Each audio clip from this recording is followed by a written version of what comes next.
LAFCO meeting, September 20th, 2018. We got all the staff here? Hi. Hello. How are you? Lovely. I'm so glad that you are lovely. I don't see any sense in sitting down.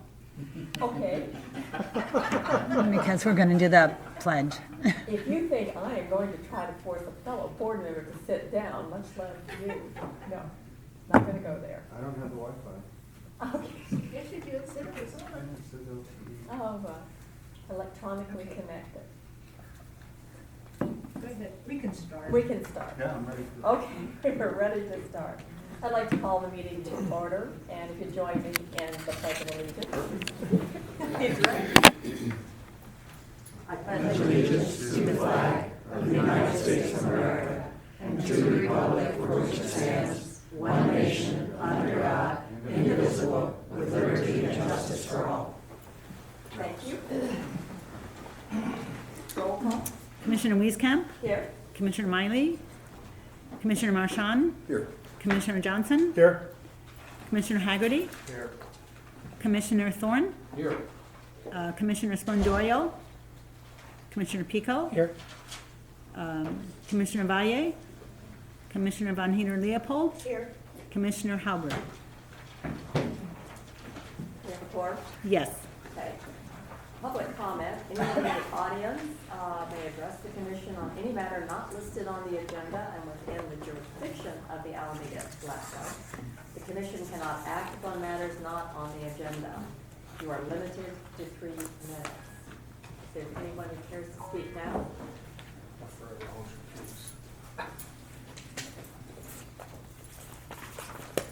Hello, I think this is very brief.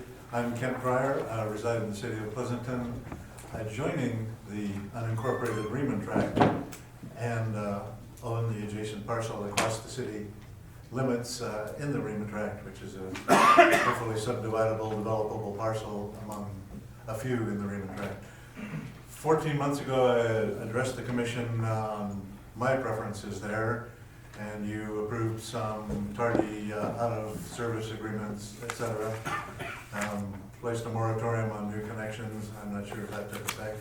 I see a new framing effort in one lot in the Riemann tract. So I'd like to request an update on the county's view of that discussion 14 months later, in which you and Pleasanton were going to study the utility issues, et cetera. I submitted a similar request to Mayor Thorne and received a very thorough response, which I appreciate, Jerry. He took some time. So maybe on a future agenda, your commission could have a staff presentation. An update. Or maybe I should go start bothering them, which I have not. Oh, let's don't make you have to go bothering them. So maybe you deserve an update after 14 months since a study was promised. Okay. That is all. Thank you, sir. Thank you. And I'm sure we will know that. Absolutely. Okay, thank you. Anyone else? Okay. Then I need approval of the minutes for July 12th. Any discussion? All those in favor? Aye. Opposed? Motion carries. Approval of the meeting dates for the calendar year 2019. Anyone object or see any need for change? Okay, then we need an approval for those dates. So moved. Second. Okay, motion made and second discussion. All those in favor? Aye. Opposed? Motion carries. I'm sorry, who motioned and who approved? I made the motion. Okay. Second. Okay, thank you. They're eager to go here. Next item is the budget update for 2018, 2019, and the year-end projection. Thank you, Chair. The item before the commission is just a report comparing the budgeted and actual transactions for the current fiscal year through September 6th. Staff wants to provide a bi-monthly update to the commission that telegraphs expenditure trends. Actual expenses processed through the first 2 months totaled around $94,000, and this amount represents 12% of the budgeted total, with just 18% of the fiscal year complete. Staff requests that the commission accept and file the report as presented and provide any direction to staff with respect to any future or related matters for consideration. Okay, Anybody, any discussion on this update? Move that we accept and file the report as presented. Second. Okay, motion made, second, discussion. All those in favor? Aye. Opposed? Motion carries. Well, we've been moving along. Okay, next item. Eden Township Healthcare District, this is a report, a verbal report. Fee schedule? That's the fee schedule. Seven. Oh, I'm sorry. I'm dipping along here. Eden was happy for a moment. Request to postpone the comprehensive update to the fee schedule. This should be good. So staff requests the commission continue the comprehensive fee update schedule to grant staff more time to do additional analysis. This was at the request of council to not just do an across the board CPI index. And this is referring to Government Code Section 56383 that says fees shall not exceed the estimated reasonable cost of providing the service for which the fee is charged. So staff will just do more digging to relate our hourly rate and salaries to the cost of the annexation and our spend. So that will be presented to the commission as early as the next regular meeting. Okay, whenever it's ready. Okay, any objection? No. All right, now Eden Township Healthcare District, a report. So this item is for the commission to receive a report from the Eden Township Healthcare District summarizing its status on completing its prescribed duties as a follow-up on the commission's special study, which was completed in 2016. The report is being presented at this time for information only. Subsequent action to be taken at the next regular meeting with an accompanying report provided by staff. The Eden Township Healthcare District also has prepared documentation provided to the commission as a memorandum, and we have Teresa here who has printout copies to give to you to review, and she'll place that too at the table right there.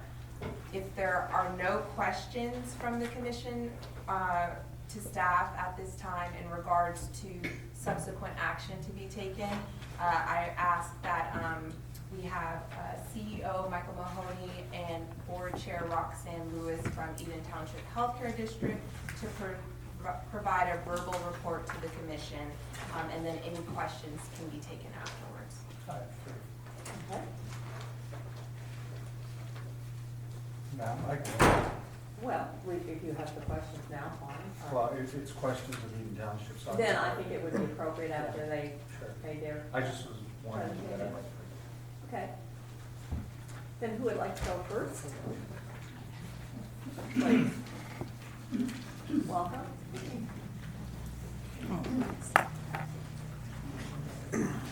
Oh, okay. You can speak loud enough anyway.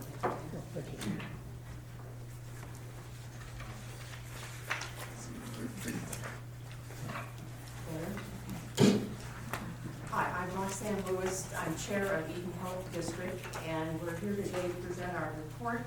First of all, I'd like to thank you for postponing it for a couple months. I was unavailable in the July meeting, so thanks again for letting us postpone it and come here now. I believe that we have addressed the issues and followed up on the recommendations from the study.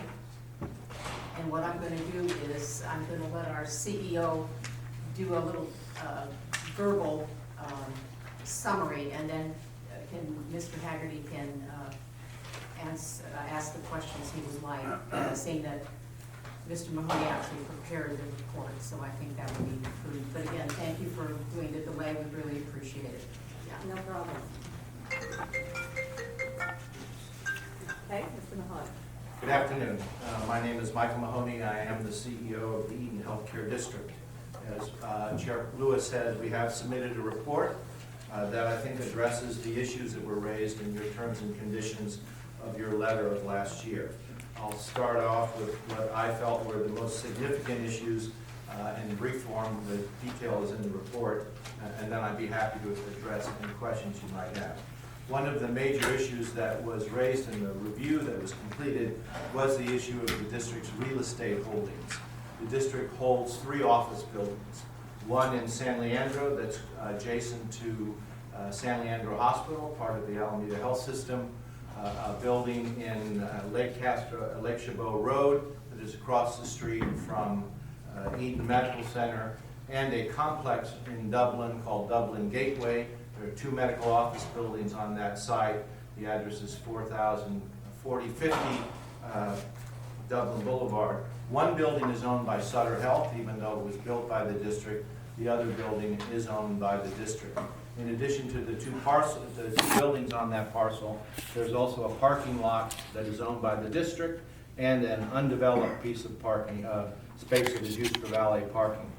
Last night, the district received a report that we initiated to look at the value of the district's real estate holdings. In addition, you'll find in the report we've done a rather extensive evaluation of the capital needs that would be necessary for the district to support those buildings over the next 10 years.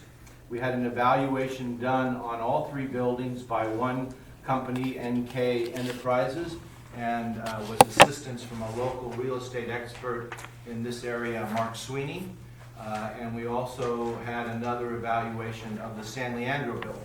The San Leandro building is perhaps the one we have the most concern about because it's the one that probably has the most need for capital investment over the next few years. After the results of the evaluation, we also looked at the development agreement that existed between the district and the city of Dublin for the undeveloped parcels on the Dublin Gateway parcel. That development agreement only would allow the district to move forward with 2 projects. One, a 58,000 square foot medical office building, or a 100-bed hospital on that parcel, or in the parking structure, a multi-story parking structure. After meeting with the city of Dublin and having other real estate advisors look at the development agreement, it was clear from our assessment of the market that in the immediate future, and that is probably the next 5 to 7 years, there does not seem to be demand for medical office space, nor is it likely that any developer would be interested in constructing a 100-bed hospital on that parcel. In addition, we know there are concerns in Dublin about the amount of development that's going on. That development agreement required this district to provide a $200,000 a year payment to the city to keep that agreement in place. After reviewing the agreement and the environment, the board elected and the district has terminated that development agreement. That saved the district this year alone $200,000. At last night's board meeting, the board did entertain a proposal to market all 3 of the district's assets. So we are moving forward with a program to gain the actual market value of what those buildings might be worth. That will allow us to look at the assets of the district in a different light as we continue to work with Alameda County and others to address the healthcare needs that exist with the Eden Township Healthcare District. The other area that was raised in the report was the relationship between the district and working with the county to solve the needs of those who lack access to care within the district's boundaries. This primarily looks at the areas of San Lorenzo, the Cherryland Ashland area, South Hayward, and the flatlands of the Hayward area. But prior to my starting at the district in June of 2017, there were meetings headed by Supervisor Valle and Mayor Cutter and Mayor Halliday that included our board chair Lewis and another board member, Megan Lynch. For a variety of reasons, that those meetings did not reach any successful conclusion. Since then, though, we have met with Supervisor Valle, we have met with Colleen, and I'm sorry, Chahwa, the new County Health Services Agency Director. Colleen also attended our strategic planning meeting, which we both felt was important. We updated our strategic plan, again, to really look at the needs in those underserved areas. In addition to the meeting with Supervisor Valle, Colleen and her staff and I met with Supervisor Chan to talk about a strategy to look at the issues that relate primarily to St. Rose Hospital. It is our belief that there is an opportunity to look at how the county and the district can work over the next 5 to 6 years by maximizing monies that could go to the IGT, the Intergovernmental Transfer Program, to stabilize the hospital over the next few years. The key issue, though, is to understand that while St. Rose is seismically compliant to 2030, currently it does not appear that the hospital could be used for inpatient services after January 1st, 2030. That does not mean, however, that the facility could not be used for healthcare services. I think all of us understand that the provision of healthcare services is changing dramatically, and the need for inpatient capacity is diminishing as outpatient services and other programs address the healthcare needs that we all face at some point or another. It's also important to remember that the emergency room, the operating rooms, the imaging services at that hospital are all in single-story structures, so they don't have the same seismic issue. But one of the innovative ideas that was raised just in discussion in our meetings with Colleen and Supervisor Chan and Valle is the need for facilities to deal with residential treatment programs that we don't have access in this area. So at her request, since I have a relationship in the past with St. Rose, I did contact people, and the skilled nursing facility that has been closed there for some time might be an ideal candidate for some renovation and a residential treatment center. That would help the hospital both by providing a stream of revenue through rent, because it would be run by another organization. It would also provide the hospital some income because those residents will require additional medical services, some imaging, and some laboratory services. So we're very excited about that prospect. I do have a meeting scheduled later in October with Supervisor Miley and Colleen also to go over these plans and to see how we can get this group together and really get energized around coming up with a plan that looks at the long term. It's an asset that I think is valuable to the community and certainly valuable to the county, and might not necessarily need to be an acute care hospital in 2030 and beyond, but could very well be an integral part of working with the county to solve the needs. The other concern that I have in that area is a medical group on that campus has been acquired by Stanford University, and they have announced that they intend to leave that site and relocate to a facility on Lake Chabot Drive. That also creates more stress in that area as there won't be as many physicians. That also provides an opportunity because the building at some point in the future will be owned by the hospital because it's on a land lease and it's set up as a medical group practice business. So it might very well work for other services that might be provided and needed in that part of the county. We have also taken to heart the issue of our community grants. We provide last year in excess of, between our support of Davis Street Resource Center and our community grants program, over $600,000. Now, most of that has gone because we have a partnership agreement with Davis Street to help them expand their diabetes management program and to help them look at behavioral health. They've been very successful in looking at the diabetes program. Behavioral health continues to be an issue throughout areas of the district, particularly those areas that are underserved. So this year, in addition to working with Davis Street on their grant, we also have moved forward to work with the other community partners, but we've asked them to really focus on gathering demographic data, which we had not done before. And so looking at those reports, which was one of the reasons we also asked for this delay so we could analyze those reports which we received after July, we know that last year 47% of the people that we served through the grants that we give to the community groups lived in those underserved areas of the district. Now, we're going to set a higher goal for next year. Our Community Health Advisory Committee, which is really the group that determines which community groups are eligible for grant participation, and then it goes to our board, are reviewing and making the application a little more specific, so not only can we get demographic data, but we're also moving into the area where we can collect outcome data. There's only two more areas, and then I'll let you free. I also think it's important to inform this board that one of the issues when I started that I was asked to do by the board was to really understand the total scope of the district's assets. In 1990, Eden Health District formed Baywood Court.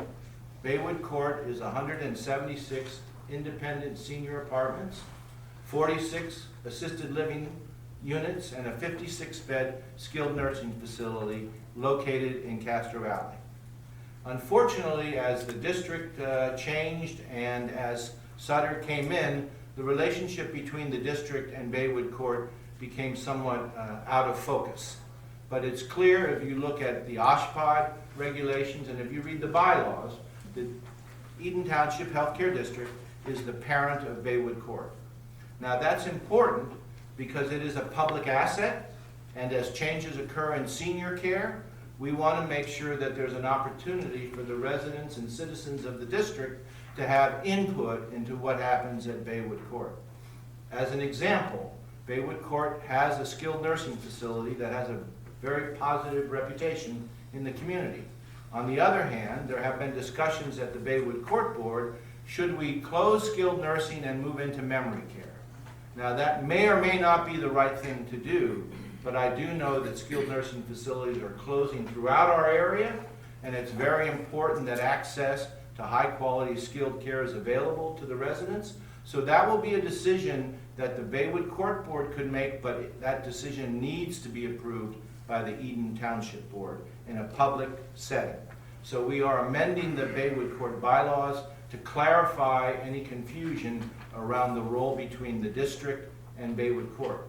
The changes we will anticipate is that the Baywood Court would still be managed by its existing governing body, but as new members are appointed, those members would need to be approved by the district board.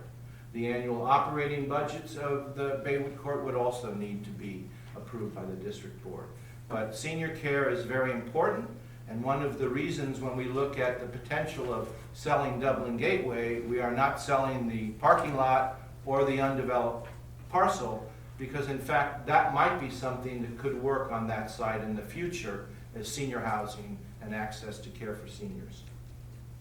The last item that I would like to address is actually a request of this commission, because one of the terms and conditions was a requirement that we provide an annual report to every resident, property owner within the district.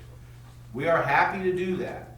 That will cost the district in the neighborhood of $60,000 with mailing and printing. We were wondering whether or not an alternative might be available, which we think we can accomplish for about $25,000, and that would be ads in the local paper. We'll of course place it on our website. The report will be available at every library within the district.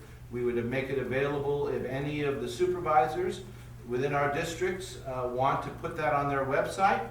And then that gives us the opportunity to perhaps give another $25,000 to Meals on Wheels.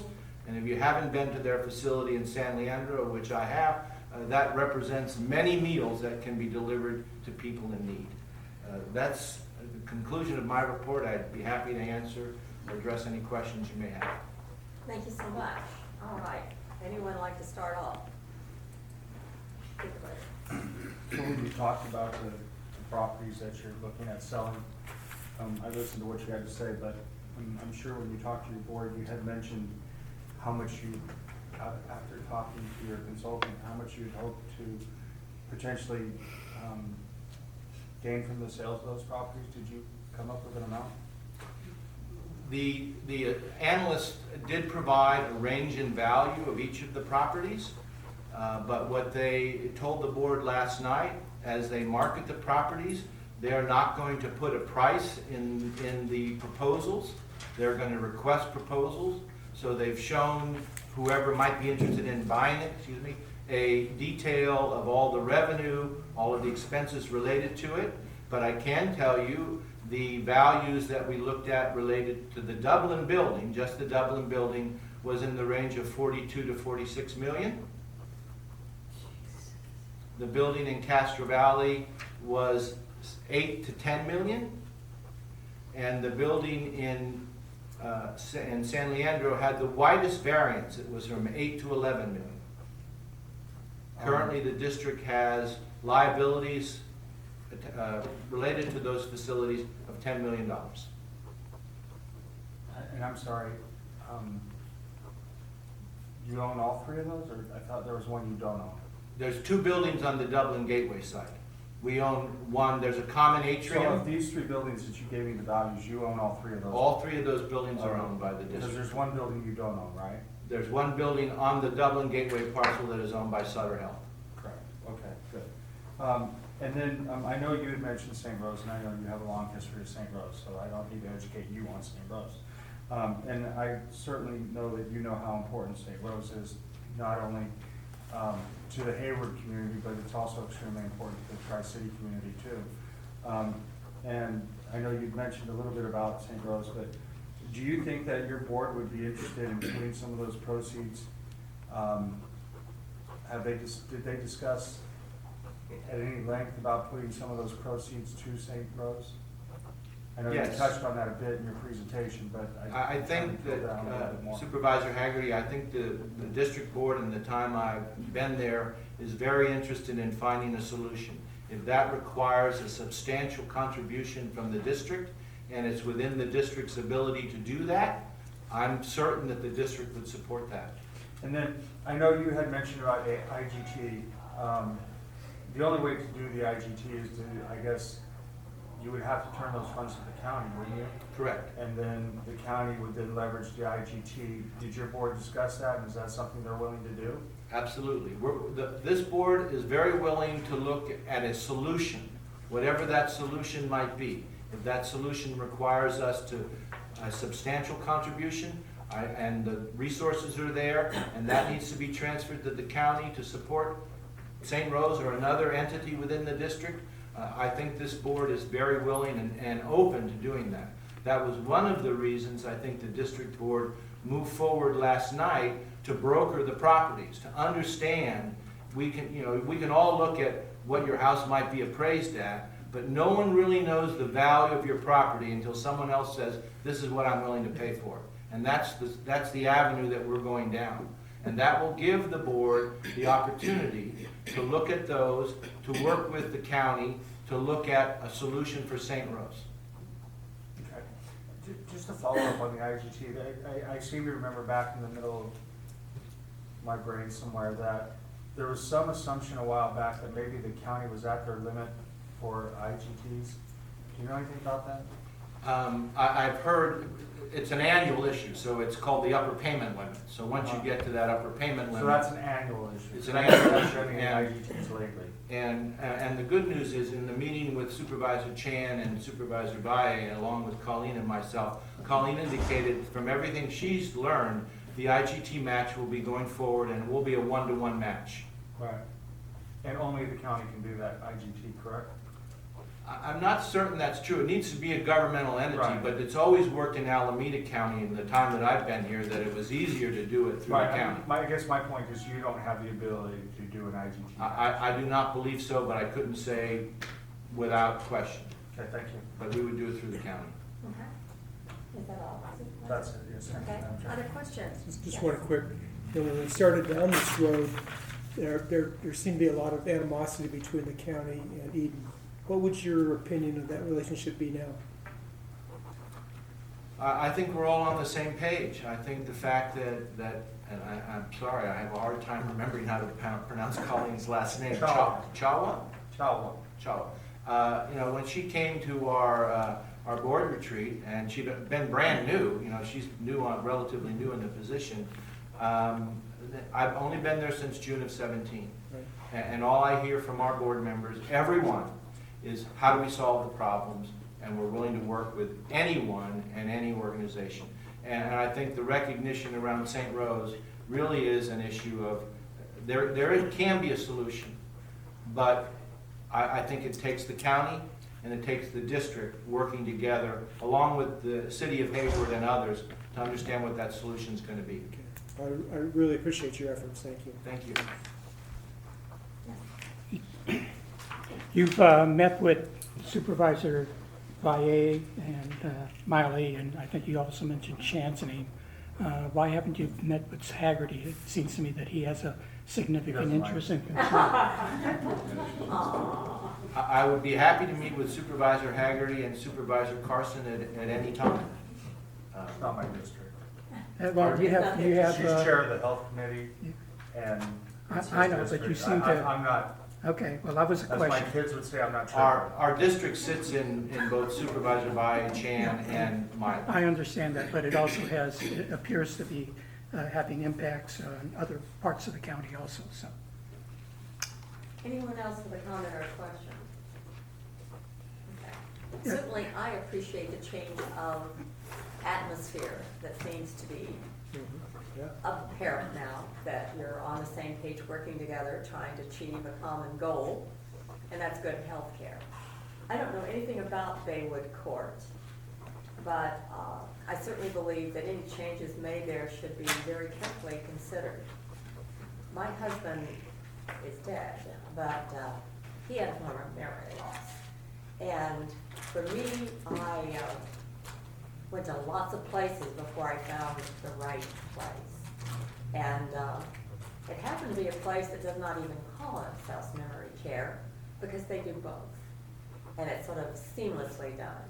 So if I were you, I would look at that. I think having them together in a sense helps everybody there. And certainly it's a need in your community. I would agree 100%, and that's one of the questions. I do sit on the Baywood Court Board, that's as an ex officio member, and that's been one of the issues that I've raised, is why can't we do both? And I think it's one of the reasons that I mentioned they have 176 senior apartments, studios, 1 bedrooms, 2 bedrooms. They have a 6-month waiting list. And one of the things I've asked is that we survey our residents and those on the waiting list to see if one of the reasons they want to be on the waiting list at Baywood Court is that you can age in place. Yes. Without, it's not a life care facility, so there's no large financial commitment that someone has to make. And I suspect what we'll find when we do that survey, that that's a unique opportunity that is attractive to people. Most people can't afford the very special programs where you can age in place. And so I do think it behooves us, when we have an agency like yours and the county, where we can work together to achieve that, is extremely important. Life is very expensive around here, and I think we used to have what was called adult daycare in both Pleasanton and Livermore, and it disappeared for financial reasons. A bunch of us have been trying to get it going again. But if you want something that can help, I have no idea if you have an adult day facility in your part of the world or not. But let me tell you, it helps the people who go there, and the caregivers who have to go to work are just need a little respite. So you might add that on your list of things that you want to consider doing, just what you need. Well, we But it are helps a looking lot of at people. Baywood Court as part of their strategic planning process, which I participate in. We're looking at the memory care skilled. We're also looking at what Baywood at home might be. How do we look at some services that might be outside the facility? I think it's a terrific thing, and again, I am very impressed that everybody's on the same page, working together, and I think you can achieve some things that are very worthwhile for the whole community, including Dublin. Thank you, and I'd just like to thank Chair Lewis, because she's the one that has really held me to the task of what we've accomplished over the last year. Good for Good job. a woman did it. Thank you very much. Is there anything else you would like to add? So, Have a question, another question? well, I am just curious, how do we deal with the issue about the posting related to the $60,000 compared to the $20,000? I mean, if it could be done cheaper. How do we deal with that? So, staff will have an accompanying report, I believe, by our I'm next. sorry, are these mics on, or is it me? They're on, I'll turn them up. Turn them up. It could be me, I could be plugged up. I just. Well, my sign is to say a little louder would be good. Okay. So staff will have an accompanying report at our November meeting where we'll look at their requests and see, and we'll have the commission vote on if that option, if you would prefer that option, or if you would want to do the individual noticing to the landowners. So, I think what would be important for me is to hear from the relevant elected officials in that area, meaning the supervisors and the mayors. And if I would like to know if they concur with that. I mean, I do agree that money could be better spent in other areas, and I would rather feed somebody than try to litter the landfill, to be very honest with you. Well, it is the election season, so there's all kinds of paperwork going to everybody, so, Yeah, my shredder's on overtime. so maybe this will be a chance to not have that happen with your report. I think at this day and age, it could be a variety of ways to make it happen in a less expensive way, so thanks for looking into it and seeing what would work. Is there any further discussion on this item? Okay. I'll move we accept the report. Second. Any discussion? All those in favor? Who seconded? Haggerty. Can I Haggerty. just say one thing? I'm sorry, Natalie. you're You taking- may say something. I would like my, I mean, I realize that it is part of the record, but the questions that I asked and the responses are relevant, and Sure. I hope they continue to follow the record and the report. Because I do hope that down the road that if they do sell the properties, that the board is very interested in helping St. Rose, because it is vital to the central and Tri-City area of the county. I'd like to point out that the commission were not noticed today as a public hearing regarding the sphere. And so to Commissioner Haggerty's comments of being on the record, I want to clarify that that's a record of this meeting. It's not a record of the public hearing that's required for the commission to take action on the sphere. So for the same reason, the sphere. Well, we just voted on the report. Accepting the report. Except And for. that's why I'm asking that Right. my comments be added in as a part. I mean, so maybe I was a bit late though. I'll give you that. So I wasn't part of the motion, so I'll give you that, but I'm asking that because of what you're saying, that what I said, the line of questioning that it be a part of it. Well, So Can his maybe I'm not comments- germane, I will agree with you on that. my comment is that nothing that is said today is part of a public hearing because this was not noticed as a public hearing.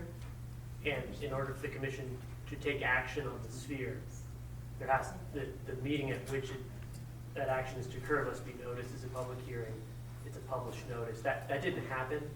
And so, to the extent the commission wants to take an action, the subsequent meeting would need to be noticed as a public hearing. And I wanted to make clear that the concern about having comments being part of a record, it's not part of a record of a public hearing at which I think we evidence understand. and testimony. I understand what you're saying, but then I would ask you, why did you just vote? Because in the agenda, it says, the report is being presented information only at this time. That's my other, Or you comment. should have stopped the vote. No, we No, can it's still just accept accepting the it. report, that's all we're doing. You're accepting it for filing, I suppose. That's all. Okay. But it's not, you're not accepting it as part As an of action. hearing evidence We can't. on which you're taking action. Molly's comments be a part of the minutes? Yes, Or of the course other. they are. Yes. Yeah, but I'm Haggerty. Oh. It's okay, it happens all the time. Yeah, you look so much alike. Frankly, I think there were several comments. I certainly am concerned with this whole issue of their. It's still not a nursing big deal, I'll facilities. take it later. I think it's important then for Supervisor Haggerty's, my comments, Miley, any of Carson. them, simply be transpired to those members of Edentown Healthcare who are not here, so that they know what we said. And then they can act on those if they choose to do it. Is that, I'm fine. is that good? Yeah, I hear where we're at. I got it. Good. I'm Thank you all very much. Okay. Then we will move on to I think the next item is going to be delayed, is that correct, Rachel? Yes, so staff recommends that the public hearing item is continued for the East Bay Municipal Utility District and City of Hayward reorganization until the next regular meeting in November to provide adequate noticing to all the landowners of the affected territory and to make some adjustments to identify any split parcels or incongruent boundary lines that were advised by the county assessor's office. So staff spoke with the applicant regarding this request and they agree with it. And apologies to the commission, and staff asked to revisit this in November. Okay, any question or comment seems reasonable? All right, item 10, this is a public hearing, proposal for annexation, 4592 Tesla Road, City of Livermore. So this proposal before the commission seeks to annex unincorporated territory located at 4520, 4590, and 4592 Tesla Road, collectively known as the Concannon Winery, into the City of Livermore. The proposal was filed by the City of Livermore on behalf of the interested landowners of the affected territory. The purpose of this proposal is to establish wastewater service to remedy an environmental health and safety concern due to a failing septic system. The subject territory has received a notice of violation from the San Francisco Regional Control Board as the property has been unable to meet the board's permit requirements for over 2 years.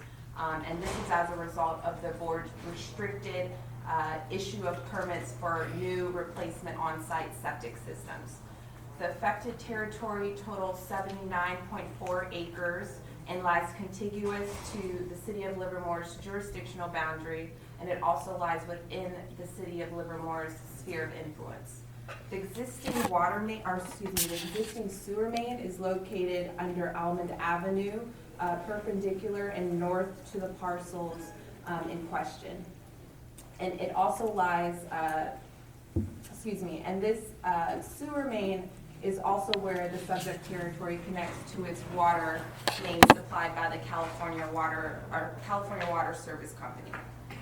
The City of Livermore has pre-zoned the affected territory as planned development commercial, and this is based on the South Livermore Valley specific plan zoned as agricultural preserve, which allows for custom development standards to protect viably agricultural lands. And it's similar to its former designation by the County of Alameda for cultivated agriculture. Development and related intensity improvements allows for the addition of 6,500 square foot building floor area, but would require city approval. 2 of the subject parcels have a conservation easement to limit the land use of the properties, and the city has agreed to extend this land use to the remaining parcel. Additionally, the affected territory is currently under the Williamson Act contract with with the County of Alameda, and this restricts specific parcels to land to agricultural use and open space use. And through this Williamson Act contract, the city has agreed with a resolution to extend it, to extend and succeed the existing contract. Before any action is taken on the item, staff requests the commission amend the resolution to add as a condition of approval for the city to extend the conservation easement to the remaining parcel as subscribed. And with that, staff recommends the commission adopt the draft resolution with the amendment on the condition of approval of the annexation request of 4520, 4590, and 4592 Tesla Road to the City of Livermore. I also would like to note that the City of Livermore representatives, the applicant is here, as well as the landowner of Concannon Winery to answer any questions from the commission. Okay. Well, Mayor Marchand, do you have any Well, questions? I will certainly move the recommendation. This really is a very historic winery. Does the commission want to open the public hearing? Oh, I'll do that. Go ahead. We have opened it so Do we have cards? I have nothing from Okay. anyone. I assume if we have some questions, though, people are here willing to speak on the issue. But you may start. Yeah, so I'll start. So this is a very historic vineyard. The heritage vineyard on this site contains the vine from which 80% of the Cabernet Sauvignon in California came from. This was cloned by UC Davis back in the 60s, and it was an original Chateau Margaux vine, and 80% of California's Cabernet comes from that vine. So this is very historic. My personal opinion is that the nitrogen plume that's under this facility did not come from this facility. It's actually from the agriculture to the east, but it's very difficult to get a point across sometimes to the Regional Water Quality Control Board.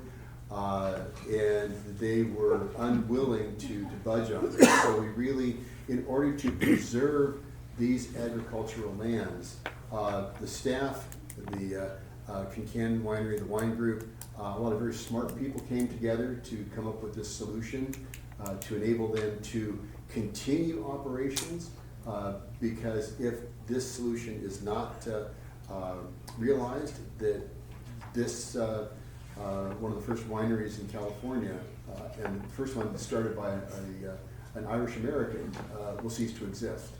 So this is very important if we're going to preserve agricultural lands, if we're going to preserve the operation of the Kincannon Winery, this long-standing estate, and great resource for the region. And I would recommend that we approve this, and I would so move. There's no further. Is there a second? I'll second, but I'd like to make a comment. Oh, you certainly may make comments. Yeah, I will agree with Mayor Marchand's historical discussion. I do also agree that, you know, the plume that's under Kincannon Winery is from a situation further east. Okay. And I'm kind of a little screwed up here because I did want to say first that the county is somewhat conflicted because we've been very proud of Kincannon. And we've been very proud of really what has happened in the South Livermore plan. And I first would really like to maybe just pause for a minute and give thanks to Ed Campbell and some of those that were involved many, many years ago when they pushed the South Livermore plan to get it done. Mayor People was involved way back then, and others. You know, there was a lot of good work done, and I think there's a lot to be proud of. But in the spirit of cooperation with the city of Livermore, the county's happy to move along. But having said that, I can't help but feel like we are putting a Band-Aid on this situation. Because as Mayor Marchand pointed out, this is a problem that moves further east. And the wineries don't stop here. The wineries also move further east. And I think that as LAFCO, you know, we need to look at this maybe a little further and say, you know, what is going to happen to the wineries further east? And are they going to have the same problem? And I think the answer is yes. And I know the answer is yes. And what I would say is, at some point, I think LAFCO's going to have to look at this, and I think we're going to have a discussion with the city of Livermore and ask them if they would be interested in maybe extending this further down. I think it would probably make sense. I know that as a member of the county, personally, I would be willing to submit several $1 million to putting the sewer line that could help these wineries, because I'm going to tell you that this is going to impact the wineries and their ability to continue to operate. So I think that the county is willing to step up and, like I said, commit several $1 million to look at a sewer line that goes down Tesla that can continue to service the rest of these wineries. If the city of Livermore is interested in doing something like that, I know we have the money available, and it's within my budget. It's my ability to commit it. So I just think that we should quit the Band-Aid approach, and we should just rip the Band-Aid off and do full surgery at the same time. Well, in that vein, I certainly applaud the commitment from Supervisor Haggerty on this. The Alameda County LAFCO actually did consider a project of 6 parcels, the Fire Ranch, and we had considered that.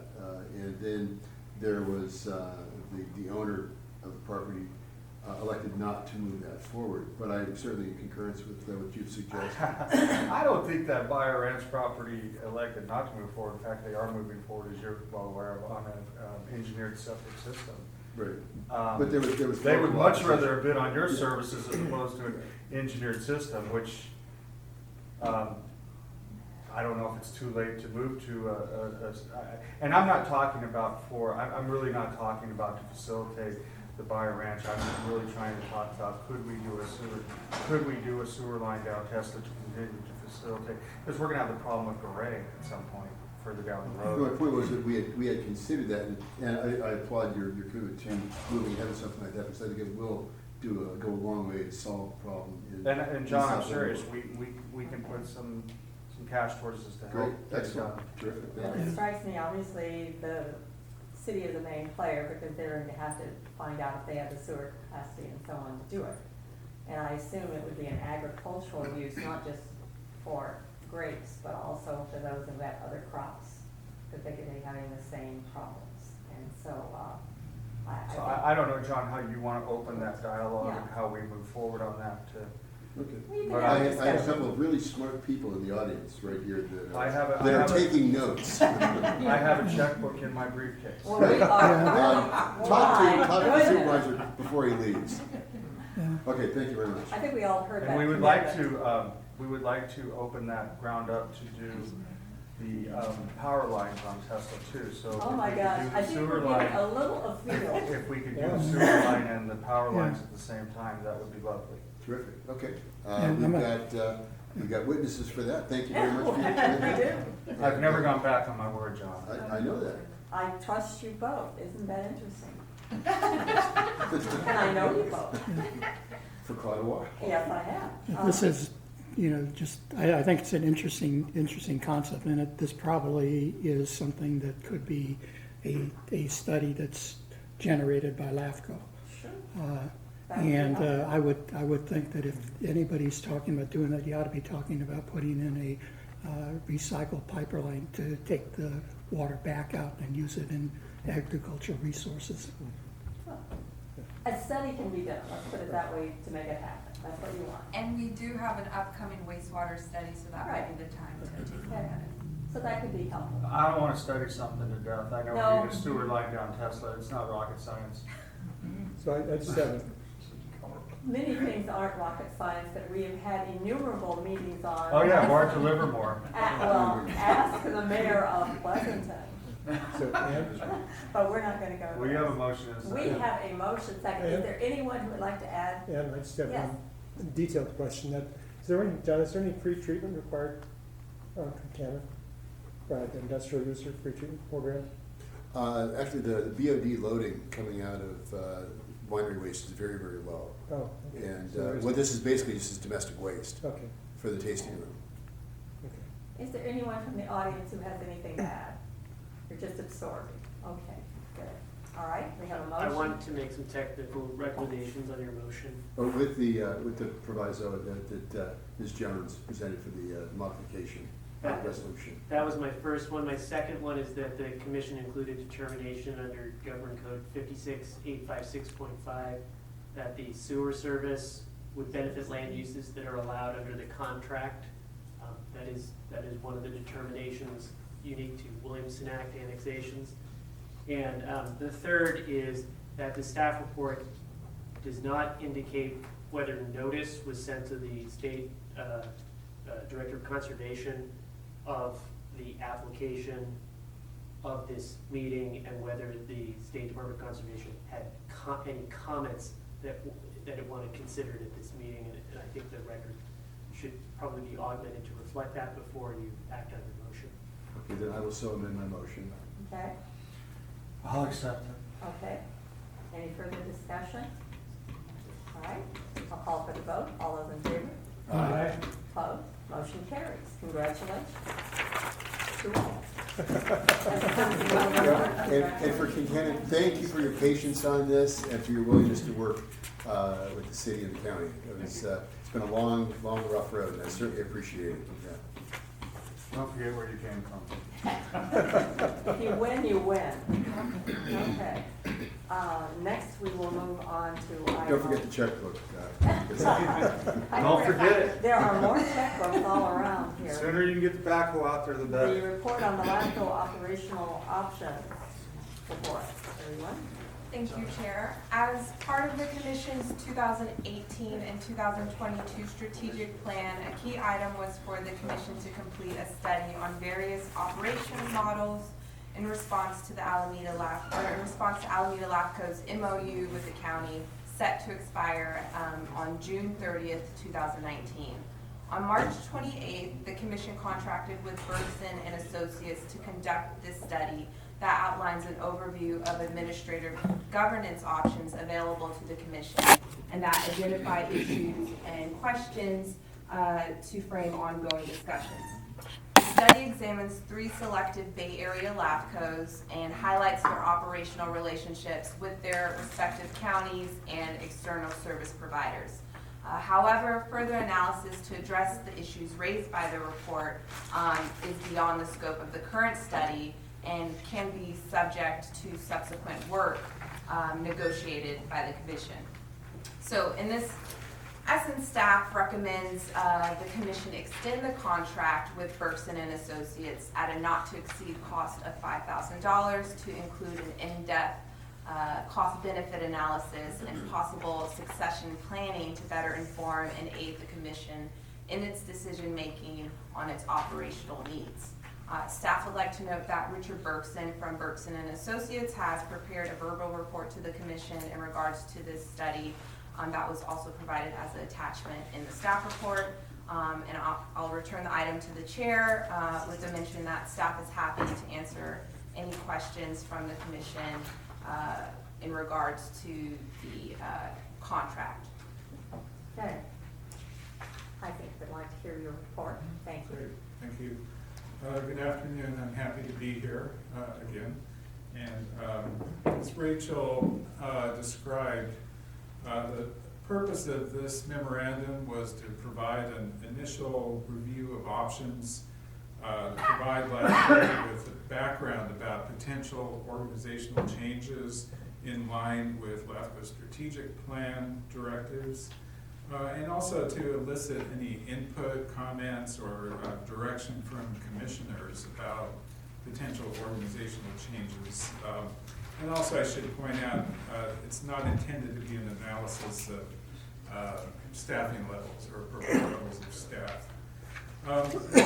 Interesting piece of information that's not in the current report is Alameda LAFCO is one of 18 LAFCOs statewide out of 55 total, or about a third, that contract with the county for staff, for LAFCO staff. As Rachel said, the memo reviews 3 other LAFCOs in addition to Alameda, provides an outline of the various services and those provided by the county, those provided privately. There, as you can see, for instance, in the summary table 1, there is a range represented by the 4 LAFCOs in terms of independence, and I don't think there's any really clear definition of what independence is. I believe every LAFCO would say that they are obviously independent, their decisions are independent of the county.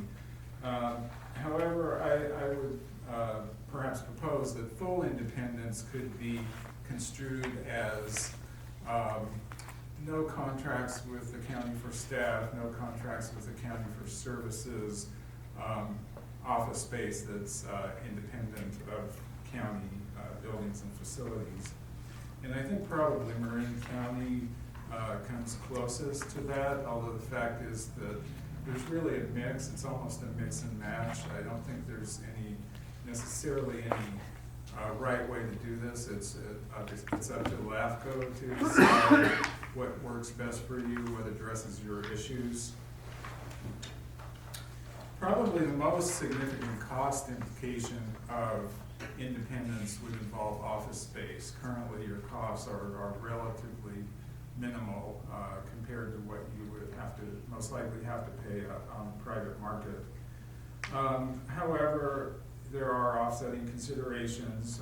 Perhaps LAFCO believes it's important to have more public interaction that may not be, that would be facilitated by a separate office space. Perception of independence from the county could be an important consideration, regardless of some of these cost factors. The other operational factor relates to staffing decisions and control. And I did not dig into that, what's happened in the past, but I understand that there may have been glitches at different times related to staffing decisions, timing, implementation, and so forth. So obviously, independence would give you greater control over staffing. Other county services that are provided, as I pointed out with office space, they may be more cost effective for you on the one hand. On the other hand, I do know that there are private options, accounting and so forth, that may be less costly and also give LAFCO a bit more control and responsiveness over some of their billing and accounting and payment issues. So as I mentioned, if the commission has any comments or direction at this point, if you do choose to move forward, I'd be very interested in hearing that. It would help perhaps narrow some of the options that are considered and help focus any future work. Decisions about what your priorities are, how important is office space, control of staffing decisions, and so forth. I think the next steps for LAFCO going forward, in addition to the additional analysis that's being considered, would certainly be discussions with the county. It's important to find out, of course, what the county is willing and able to do in terms of future contracts for selected services and perhaps office space. It's also helpful, would be helpful to know about your space preferences or concerns, location of future space if you chose to have space independent of the county. This information would help develop recommendations and also a transition and implementation plan that can be reviewed and worked on. Additional surveys could be done at other LAFCOs, although I'd recommend that be very focused and limited to specific questions. I think there's value in reviewing how other LAFCOs operate, but ultimately it comes down to your own decisions and preferences. Ultimately, the additional work would result, as I said, in a recommended option. For example, if you look at Table 2, basically there is a column there to be determined. And it could, as I said, represent somewhere within the range of where you are today or the status quo in perhaps complete independence. And so that's where your input would be helpful, and that's where the next phase of this analysis would work towards. So that's basically my presentation, and I'm happy to answer any questions that you might have. Okay. Do we have any questions at this time, or do you want discussion? What's pleasure? What is your opinion of how we might match up and compare against Marin County as far as our staffing and operational kinds of issues? Well, I'll give you my quick view. Probably Rachel is better qualified to answer some of those questions, but I think the level of activity of your LAFCO is greater. I understand that Marin LAFCO staff do a number of their municipal service reviews, and that's, I think, one reason why their total costs are less than yours. If you were to eliminate that factor, if your staff did your MSRs, and I don't necessarily suggest that, at least the more complex ones, I think your costs would come in similar, although that's also because there are some other offsetting factors in there. You have less expensive office space, staffing is, not staffing is slightly different and so forth. So that's a very quick, my quick take on Alameda versus Marin. Okay. Anyone else have a thought? A comment? We need squares here. No, I'm just trying, what is it we're trying to do here? We're trying to decide whether we should stay with the same type of arrangement we have now for the organization, LAFCO, or whether we should mix and match, be a little more independent from the county. I mean, I kind of get that, but what is the problem we're trying to solve? What was the problem?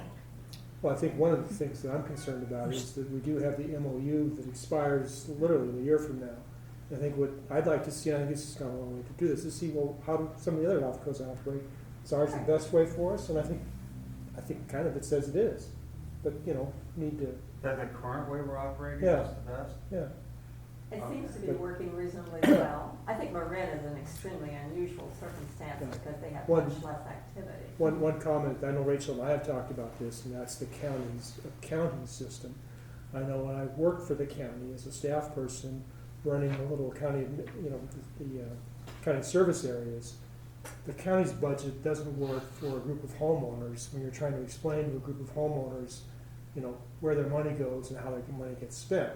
It's not timely, but that's nothing, that's not, no criticism of the county budget, it's just the county budget is $1 billion budget designed for bigger things, not for a little county service area. So maybe something, a little bit more independence on the budgeting side might be helpful for us. I don't know. So for me, it just told me we don't charge you guys enough rent. Yeah, Let's don't go there. Come on, stay friendly. And I think the other issue was perhaps less flexibility in Oh, staffing. I can't hear you, I'm sorry. That's, I have a soft voice anyway. I know you do, very soft-spoken man. I think the other kind of issue that I had heard was the question of, staffing flexibility and, having more control over the hours and the things that our staff do rather than having them potentially be, at the whim of the county CAO. Potentially have them, what, in the CA? Have them be at the whim of the county CAO in terms of staffing and shifting people around to different positions and determining who's going to be representing or assigned to the LAFCO roles. Well, I think the CAO has been pretty good about assigning people and not moving them around. I would submit that if she turns out to be really good, she may grab her and put her in another department. I don't blame her. We do not allow I'm just Brady. kidding. I mean, she was hired as LAFCO director. I don't see, nothing stops her from, if she sees something in the county, to apply to go to work for the county in another capacity. If she wants to be the director of CDA, but it also doesn't stop her from applying to be a city manager somewhere either. I understand that. I was just pointing out that one of the factors why we were doing this study were concerns that some of the members of the board, voiced earlier. Right, but she has the ability to say, if Susan did happen to go to her and say, I'm moving you over to be, the director of cannabis, she could say, Wow. I don't want to do that. I want to stay at my LAFCO job. We don't make people do things at the county. But from what I've heard, it's not Susan to Rachel, it's Susan to some of the staff. We don't always have the staff for a specified period of time. Apparently, Susan has the ability to move our staff away, so some of our stuff doesn't get done. How long have you been here? 3 years ago, I was reassigned, so that instead of being 100% for the commission, I was 2/3, and 1/3 of my time was reassigned to work for the county administrator programs, that office. And Teresa also, Well, and I guess probably you don't have, this is not a full-time job. It is. LAFCO is a full-time job. She is saying Yes, it is. the a commission full-time job. requested that Well, if the a commission full-time wants to clerk. pay more, we can make it a full-time job. but we do budget for the full-time We can position. do it.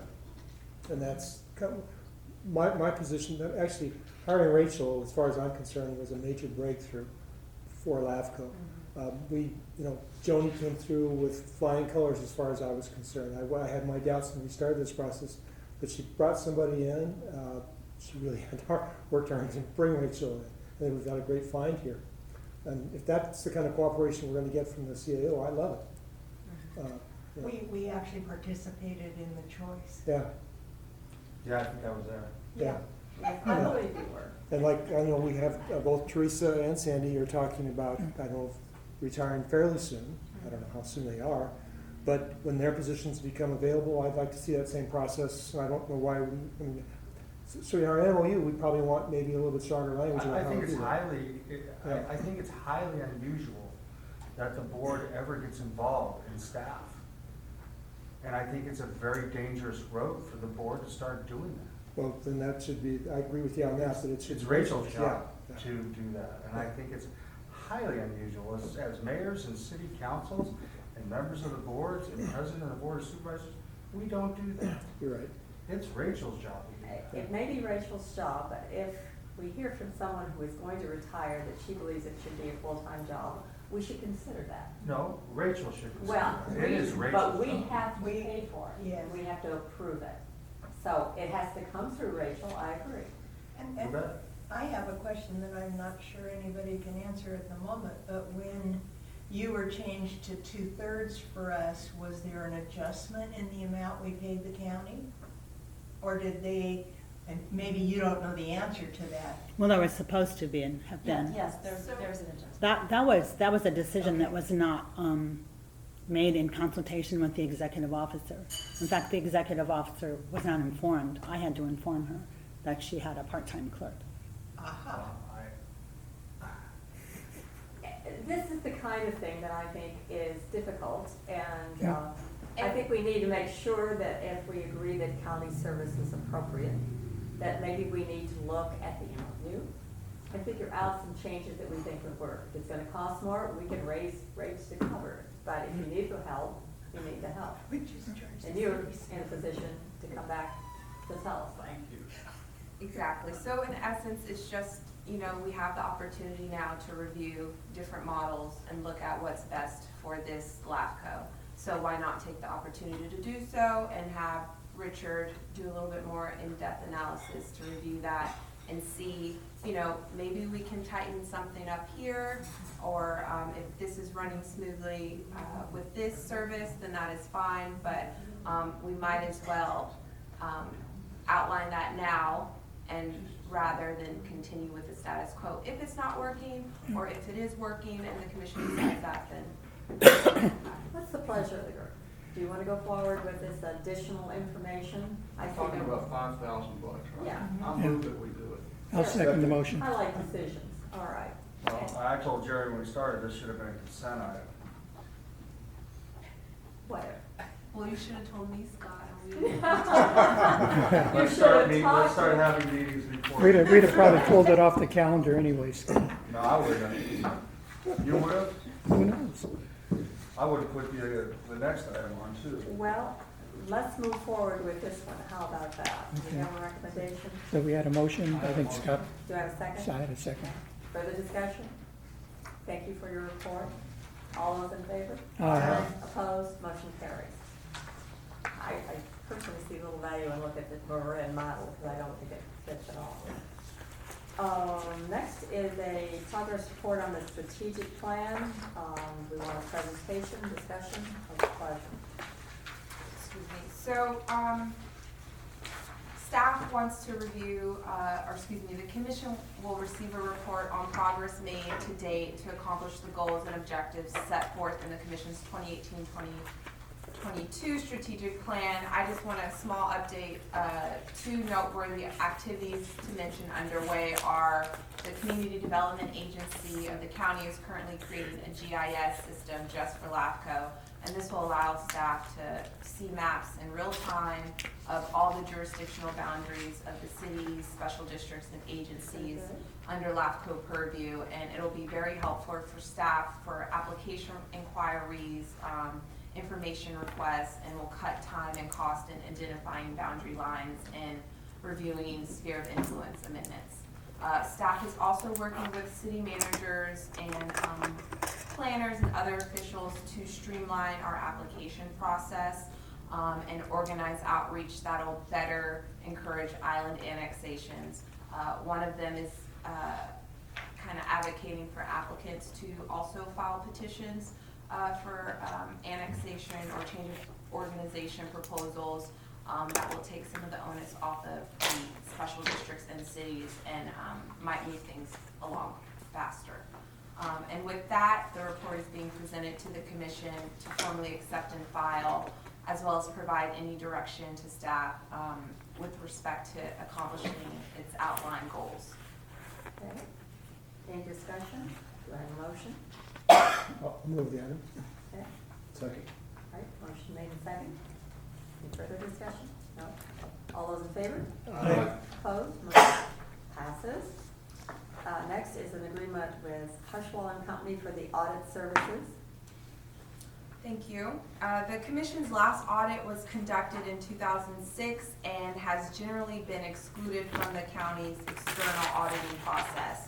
Staff originally intended to circulate a request for proposal for commission approval, but due to the cancellation of our August Policy and Budget Committee, and in order to fast track the bid process, the county auditor's office provided staff with a list of certified public accounting firms with the ability to perform an audit on the agency's financial statements. A total of 6 accounting firms were subsequently reviewed, and Hirschwall and Company was the firm ultimately selected due to its low cost, swift response to staff inquiries, and its familiarity with LAFCO's accounting, or one relationship with accounting and our accounting practices, given that it conducted our most recent audit report. Attached is the letter of agreement and staff requests the commission authorize the executive officer to enter into a contract with Hirschwall and Company to prepare an independent audit report of our 2017 and 2018 financial records at a not to exceed cost of $6,000. And I'll return the item to the chair at this time. Okay. Questions, concerns? Yeah. Yes. I noticed that it says that as part of their report, the compliance, that the objective is to provide an opinion of overall compliance and not express an opinion on the compliance pursuant to government auditing standards. Is this more of a review report or than an audit that's being proposed? From my understanding, should be an auditing report, and I can discuss that with Hirschwall and Company and revisit that contract and make sure that it will be an auditing report. Excellent. I know it does take additional effort and work to come up to being able to issue an opinion, and it appears that that's not what they're doing, that this is more of a compliance report. Inexpensive. Pardon? Maybe that's why it's so inexpensive. Yeah, because I mean, it's not that- a fully audited statement. I mean, it's, normally a compliance report is just almost a recompilation of the agency's financial statements without any real in-depth review. So would you like to? I'd like to get further clarification. I don't think there's Okay, much hurry first we here. can delay this until we can have clarification on that. Anybody object? Okay. Come back to us at the next meeting. Absolutely. Okay, sounds good. Okay, we have the next item is anything the members would like to initiate, any matters, anything? Okay, informational items, anybody have questions or anything you want to bring before us, Rachel? So for the informational items, a brief update on our current proposals. Please note, and this was my mistake, that the annexation of Castro Valley Canyon lands into Castro Valley Sanitary District was completed as of June 2017, and no outstanding terms remain. So please disregard that the proposal is still active. One update to our pending proposals, staff met with representatives from the East Bay Regional Parks District to hold a pre-application meeting on the annexation of Dumbarton Quarry to Union Sanitary District. And this stems from being able to provide wastewater service in support of a campground to be constructed on that property. Staff expects a formal application to be filed by the district probably by the end of this year. And I last, certainly hope so. We'll see. yeah.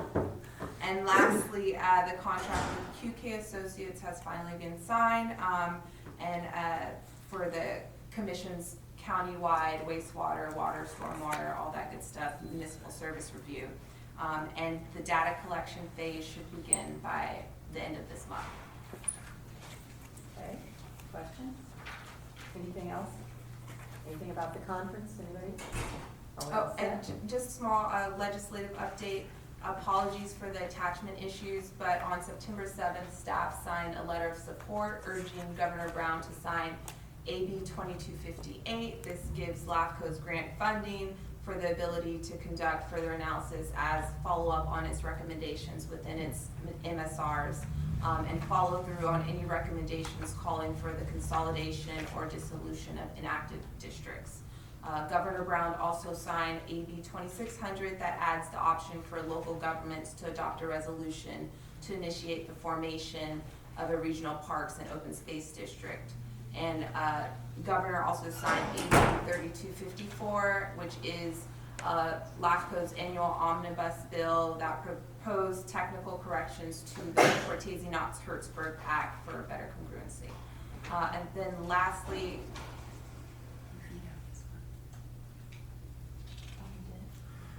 Today? Cited you? Really? I thought you signed it. No, the funding one. oh, okay. So unfortunately, Governor Brown vetoed AB 2258 today, which Oh my I goodness. didn't see, so LAFCO's will not be getting grant funding. So, all right. Okay. Well, you win some, you lose some. Yes, and I'm sure at the Cal LAFCO conference, we'll have follow-up on that. I am sure you Yes. will have discussion. But just a small little update, Cal LAFCO has announced the 2018 Cal LAFCO Annual Conference preliminary program with great sessions from its annual business meeting, topics centered around climate change and disaster preparedness, as well as its legislative meeting, which will be very interesting now. The conference will be held in Yosemite at the Tayana Lodge from October 3rd through the 5th. Staff has submitted former EO Mona Palacios for the Lifetime Achievement Award, and the voting delegates for the annual business conference will be myself and Commissioner Von Heater-Leopold. Good. Okay. We have a delegate.